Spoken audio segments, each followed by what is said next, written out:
Hails there, Metal Maniacs, welcome for another episode of Album of the Week. In these episodes, what we do is we grab an album from my collection, review it and say what I like and what I don't like, if any. For this week, I'm going to review an album which I remember buying immediately upon its release. Nothing groundbreaking or revolutionary in here, but rather brings forth a style of heavy metal which encapsulates within it the right attitude towards heavy metal in general. Onwards to the album, let's go.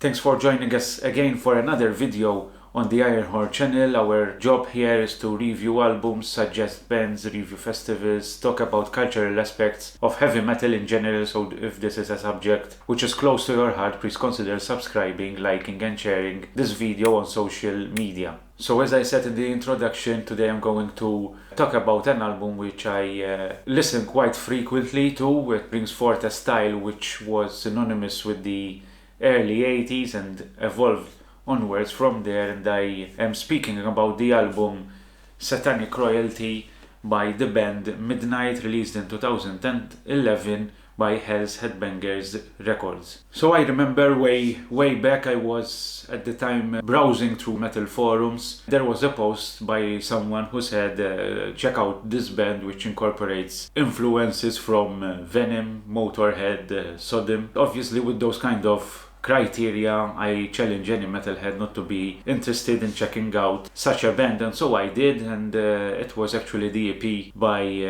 Midnight, and I remember playing those tracks over and over again. I was hooked, and I was prepared that when they have released their full-length album, I will be prepared to buy it immediately, and so I did, and this is the copy here that I got at the time. The similarities with those bands mentioned are obvious in here. There's also a very punkish attitude. Bands like Discharge and Inepsy come to mind, and even in regards to Sodom, it is more from the area of Outbreak of Evil, not the more thrashy Sodom. Guitars are rough, and the bass is so distorted that I think even Lemmy would approve of this bass sound. This is not to say that Midnight are a carbon copy of these bands, but rather they take those influences and mix them with a bit of traditional metal as well at times, in order to come up with something of their own. As I said, this is not revolutionary here, this is a sound that we have listened to over again, but Midnight has the ability not to make it sound repetitive, and many times in heavy metal albums,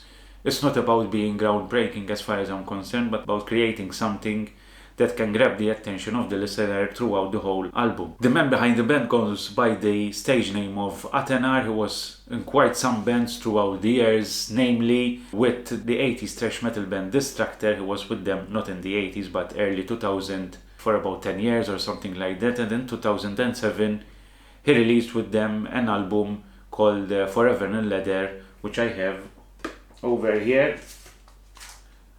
This is the album. It's a great album, a great thrash power metal album, which you should definitely get. Midnight is all about the raw, savage approach to heavy metal, even their live performances. If you go and watch any of them, they have a lot of DIY attitude in them. They don't seem to take themselves too seriously. The vibe I get is that for them it's all about having fun, drink some beer, get wasted and party all night long. That is the feel I get. It's not the serious, obscure kind of feel. The lyrics most of the times are about sex and lust. In fact, it goes well with partying hard, of course, and alcohol. Just check out the tracks Savage Dominance and Lust, Filth and Sleaze. You can get a pretty good idea about the ideas behind those lyrics from those tracks. Yeah, there are some interesting guitar solos in here, especially on the track Black Damnation. There's a nice guitar solos on there, but this album is not about perfection or technicality. As I said, it's more of a DIY feel. Sometimes playing kind of sounds a bit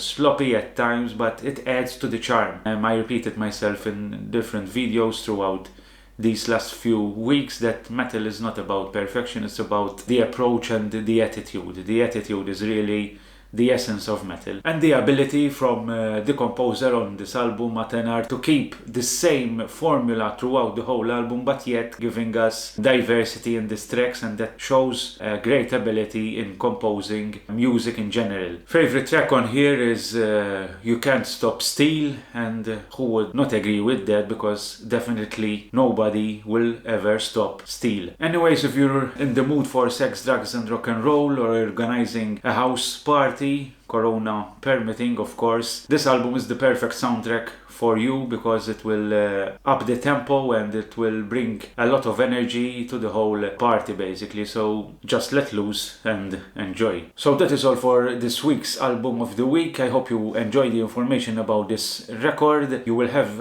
information about the album in the description under the video from where to buy it. Support the band, especially in these difficult times where live music is non-existent, so your support is greatly appreciated.